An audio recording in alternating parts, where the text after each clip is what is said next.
beleza? Aqui é o professor Saraiva com mais uma videoaula de biologia. E hoje vamos falar do reino vegetal. Vamos começar a estudar melhor o reino vegetal, o reino das plantas. E hoje a gente começa a falar do primeiro grupo, que são as briófitas. Então, o assunto de hoje é esse grupo que, basicamente, podemos dizer que é até um grupo mais primitivo das plantas, tá? Quem são as briófitas? O exemplo clássico e o mais conhecido é o musgo, né? Os musgos são plantas muito conhecidas, que são o grande exemplar aí, mas temos também outras, tá? Como a figura que mostra para vocês, temos outros exemplos de musgos. Bom, algumas características dessas plantas. Primeira delas, os musgos são avasculares, ou seja, não possuem vaso condutor. Então, por que isso é importante ressaltar? O fato dos musgos não terem vasos condutores faz com que o transporte de seiva aconteça de célula a célula, de forma mais individualizada. Isso limita o tamanho dos musgos, então geralmente eles têm tamanho pequeno, todos bem pequenos, e limitados também em ambiente úmido. Essa é uma primeira característica deles, ambiente úmido, muito por causa da falta do vaso condutor, que limita o tamanho deles também. Então isso é importante.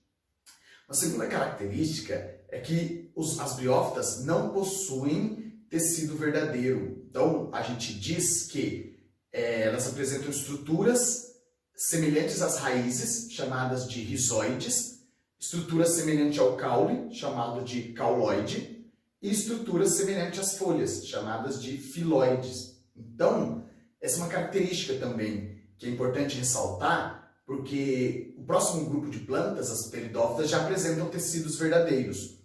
Essa característica da ausência de tecidos, ela já aparenta um pouco as briófitas com as algas, que também tem essa característica de serem talófitas, tá? Então tem algumas classificações que agrupam aí esse grupo das talófitas, colocando briófitas e algas. Então, a estrutura dela é bem simples, né? Geralmente, a fase dominante, tá? A fase que mais aparece no ciclo, a duradoura, é o gametófito. Esse é um ponto importante de se marcar também. Nas briófitas, o que temos? O gametófito, a fase haploide duradoura, e o esporófito, que aparece depois, ele é transitório, ele até é um pouco dependente do gametófito. Então, essa é uma característica importante também do gametófito ser a fase duradoura. Por que é importante estudar as briófitas? Elas têm uma importância ecológica muito grande em fornecer abrigo e alimento para que a ecologia das cadeias alimentares funcione muito bem. Então, esse é um papel fundamental. Tem briófitas que funcionam como pioneiras, chegando ali primeiro e ajudando na colonização dos lugares. Tem briófitas que também servem como fontes de alimento, tá? Fornecendo aí substâncias que às vezes ajudam as pessoas a suprir sua dieta. E tem também briófitas como Sphagnum, que são comestíveis, e também o pessoal que acampa e faz sobrevivência, principalmente nos locais onde ela existe, podem usar ela como um cobertor, tá? Para proteção. Então você tem esse tipo de função toda atribuída a esse grupo de plantas, as briófitas, sendo então importante estudar elas e olhar melhor as características delas. E aí, o ponto que fecha sempre o estudo das plantas é o estudo do ciclo reprodutivo. Então vamos dar uma olhada o que acontece no ciclo reprodutivo das briófitas. Então vamos começar com o gametófito, né? O gametófito é a parte de baixo, verdinha, fotossintetizante e duradoura, tá? Ali, vamos começar dali e a gente meio que começa até do fim, porque a partir do gametófito, vejam que em cima dele surge o esporófito, tá? O esporófito é um indivíduo diploide que produz esporos. Um parêntese, onde é produzido esporos e gametas? Nas estruturas. Então temos aí esporângio, uma estrutura produtora de esporos, e gametângio, estrutura produtora de gametas. Então ali no esporângio vai haver a produção de esporos, tá? Esses esporos vão ser haploides, produzidos por mitose. Esse esporo vai ser carregado pelo vento até cair no local que ele vai germinar. E esse esporo germinando, então, vai dar origem aí a briófitas jovens, que se desenvolverão em gametófitos. E aí vem um ponto importante. Nas briófitas, o gametófito ele é dioico. Então tem o gametófito masculino, com a presença do gametângio masculino, e o gametófito feminino, com a presença do gametângio feminino. Esses gametófitos, então, vão produzir os gametas. O anterozoide, o gameta masculino, e a osfera, o gameta feminino. E aí vem um outro ponto importante do ciclo das briófitas. Para que o gameta masculino encontre o gameta feminino, vejam que são plantas separadas. É necessário o papel da água ou da umidade. E aí que dizemos que ainda reforçamos, na verdade, a importância da água para a reprodução das briófitas, porque ela ajuda na fecundação. E aí, então, depois que o anterozoide fecundou, lá na planta feminina vai crescer o outro adulto, que é o esporófito, que estava lá no começo do ciclo. E esse esporófito produz esporos e recomeça o ciclo. Vejam como é simples. Eu tenho o gametófito e tenho o esporófito. O esporófito ele produz esporos. Esses esporos caem no solo, germinam, produzindo gametófitos dioicos. Esses gametófitos produzem os gametas, que fecundam com o auxílio da água, e ali, em cima do gametófito feminino, cresce o esporófito. O esporófito não tem sexo, vamos dizer assim, ele é neutro. E tudo se recomeça. Então vejam que é um ciclo muito importante, e é legal frisar sempre os ciclos de planta, porque a cada grupo a gente vê pequenas diferenças e vê como isso evolui. Legal? Então, é isso que eu queria trazer para vocês das briófitas. É um grupo de planta, então, bem importante, com características peculiares, como ser avascular, não ter tecido verdadeiro, fase duradoura é o gametófito, e é importante saber essas características e relembrar o ciclo de vida, ok? Então, espero que tenham aproveitado e até uma próxima.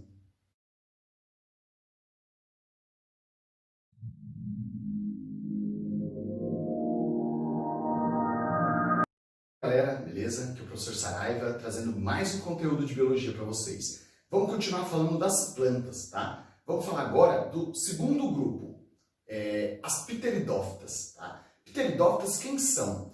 O mais conhecido, o melhor exemplo são as samambaias, né? Samambaias, aí uma plantinha tradicional das vovós, né? São o grande exemplo aí das pteridófitas, tá? E o que é de importante saber nas pteridófitas? Vamos lá então. As pteridófitas, pessoal, elas já possuem tecidos, tá? Então elas têm raiz, caule e folha, diferente das briófitas. Porém, o caule ele é horizontal, do tipo rizoma, é um caule subterrâneo ainda, mas existe, tá?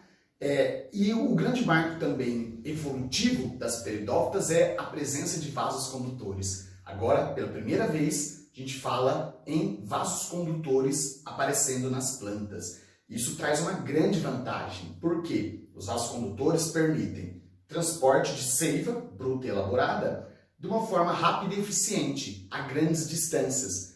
Isso possibilitou que as samambaias pudessem crescer e atingir tamanhos enormes, tá?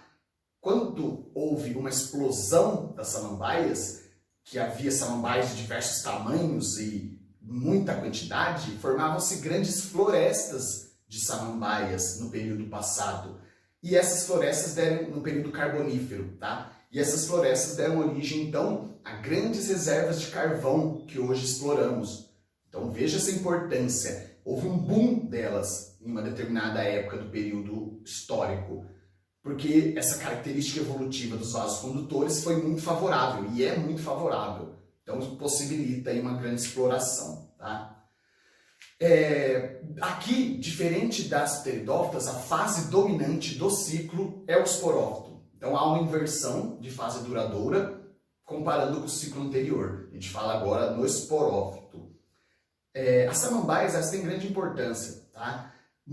A maior importância talvez hoje que a gente tem é industrial, mas no sentido de arborismo, de decoração, de comércio de beleza, vamos dizer assim, porque as plantas do tipo da samambaia são muito apreciadas para decoração, então há uma grande procura por elas no comércio, então é uma grande vertente a exploração.